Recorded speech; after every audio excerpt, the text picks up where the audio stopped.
Hey everybody, hope you're having a great Wednesday, hope you're having a great week, and hope after tonight your week gets even better. Looking forward to getting into the teaching tonight in John's Gospel, but before we do, I want to remind you that this coming Sunday, April the 3rd, will be our growth track. I'll be teaching growth track at 10:30 on Sunday morning. If you're interested in knowing more about our church, more about who we are, how you can get plugged in, what the church can do for you, make sure that you get signed up ASAP for growth track this coming Sunday. Tonight we're going to get into John chapter 5 if you want to open there with me. And I'm going to start out by asking a simple question. Do you want to get well? Do you want to get well? Because that's what we're going to talk about tonight in John chapter 5. The 5th chapter of John marks a major division in John's gospel account. In the first 4 chapters, Jesus had presented himself to the Jews as the promised Messiah. We know that he had performed a couple of different healings and people seemed to be warming up to Jesus. But we're going to find out next week, about halfway through John chapter 5, that after Jesus made claims of being equal with God and getting his directions from God, the religious leaders began to react to him. They began to push back against his ministry, and they began to really oppose his claims and who he said he was. So let's jump into John chapter 5 tonight, beginning in verse number 1. After these things, there was a feast of the Jews, and Jesus went up to Jerusalem. Now there is in Jerusalem by the sheep gate a pool, which is called in the Hebrew Bethesda, having 5 porticos.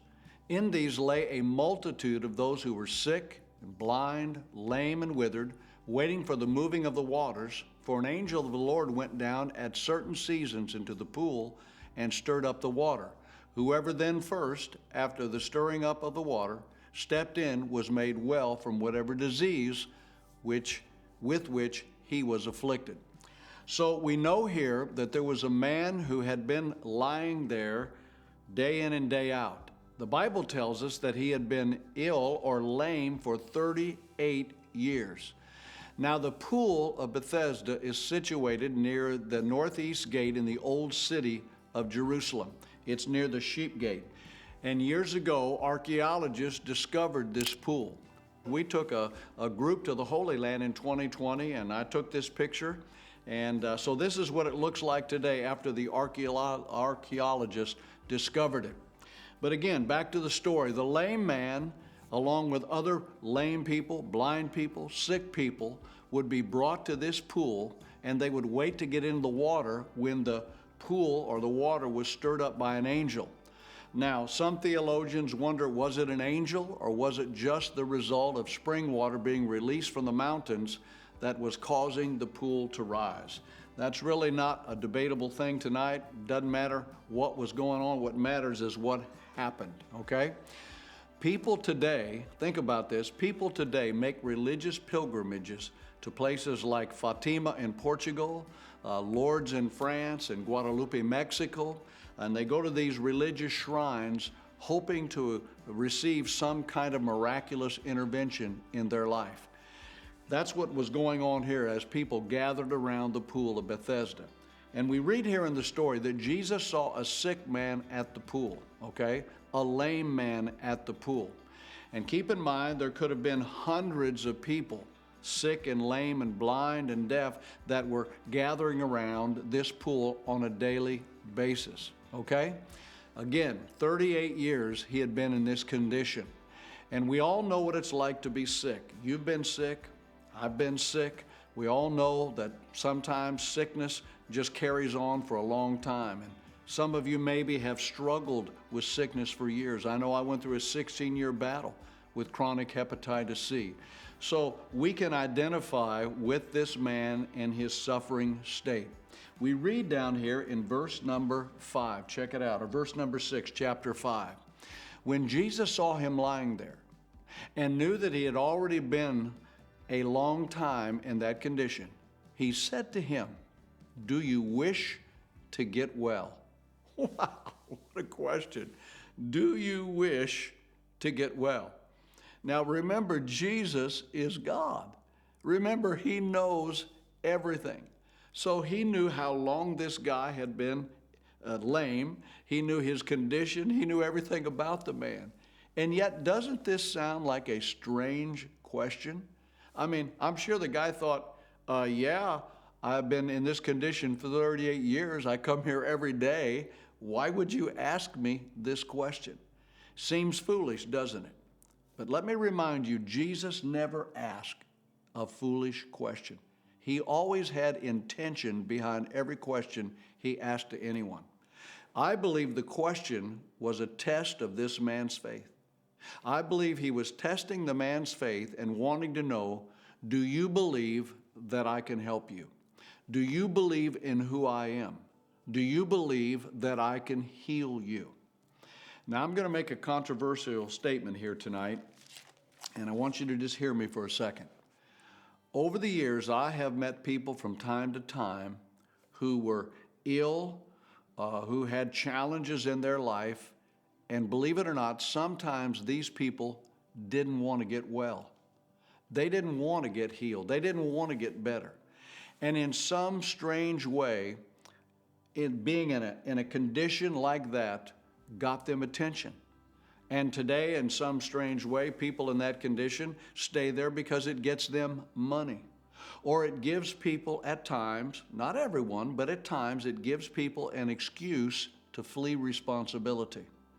And I've seen people over the years that were in a condition like that, and maybe they wanted to get well or they wanted to get better, but they didn't want God's help. They didn't want to look to Jesus.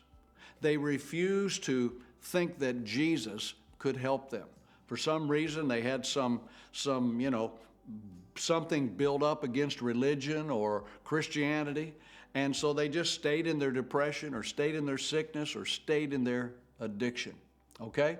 So Jesus asked him, do you want to get well? Then we read about the sick man's response, or the lame man's response to Jesus. Look at verse number 7. The sick man answered him, Sir, I have no one to put me in the pool when the water is stirred up. But while I'm coming, another steps down before me. So his response to Jesus was, yes, I want to get well. Yes, I come here every day. I want to get better. But there's always somebody that gets into the water before I can get into the water. There's always somebody that beats me to the punch, and so I miss out on my healing. I miss out on getting better. Maybe you could put me in the pool. Maybe that's what the guy was thinking. How about you help me get in the pool? Maybe this is how you feel, friend. Maybe you feel like, I've been sick a long time and the doctors tell me they can't help me, or we've been to marriage counseling and the marriage counselor says that he can't help us, or maybe you're tired of being controlled by an addiction like alcohol or drugs or pornography. Maybe you feel like, man, my life is just miserable and I want to get better, but I don't know how to get better. I want to get better, but I haven't found anybody to help me get better. Haven't found anyone to get me in the pool, if you will. Then Jesus challenged this man's faith. Look at verse number 8. Jesus said to him, get up, pick up your pallet and walk. Now let's pause here for a moment, because this is an important truth that we often miss out on when we look for help from God, okay? He challenged his faith. This is how faith works. When it comes to faith, there's always something that we need to believe. There's always something that we need to do. There's always something that we need to act on. And let me share with you what I've discovered as I've studied the Bible and saw miracles in the Bible. There's always 3 W's, or the majority of time there's always 3 W's to every miracle. The first W is the work, or the word, I should say, where God gives us a word. This is what I want you to do. Then there's the work of the miracle. That's where we have to do our part. We have to exercise our faith and obey him. And then there is the wonder. That is when the miracle happens, the wonder of the miracle.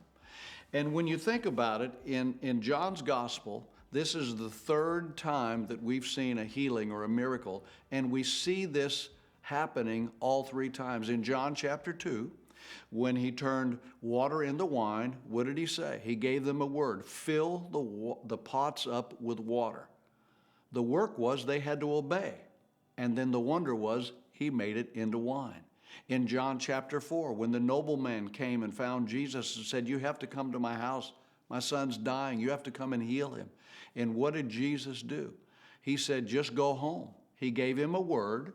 The work was the guy had to turn around and believe Jesus and go back to his house expecting something would be different. And then the wonder was that the boy was healed. And here we see it again in John chapter 5. The sick man had to believe what Jesus told him. Take up your pallet and start walking. But wait a minute, you haven't healed me yet. No, by faith, you try to get up, stand up, pick up that pallet, and begin to walk. So the miracle happened. The word, the work of the miracle, our faith and obedience, and the wonder of the miracle. So undoubtedly, it was the helplessness of this man that drew Jesus to the man. But I want you to understand something. Jesus didn't make him sick. God doesn't make people sick. God doesn't go around causing tragedy in people's lives. Tragedy and suffering and sickness happens because we live in a fallen world. But Jesus came to heal us, to forgive us, to help us, to encourage us. So I don't know what you're facing tonight in your life. I don't know what you're going through. Maybe it's a physical sickness. Maybe you're struggling, with anxiety or other issues in your life. Listen, God still performs miracles. Jesus is the same yesterday, today, and forever.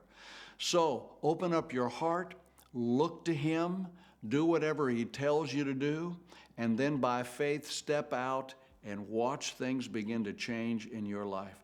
I appreciate you joining me tonight, my friend. I look forward to seeing you this Sunday. Have a great week.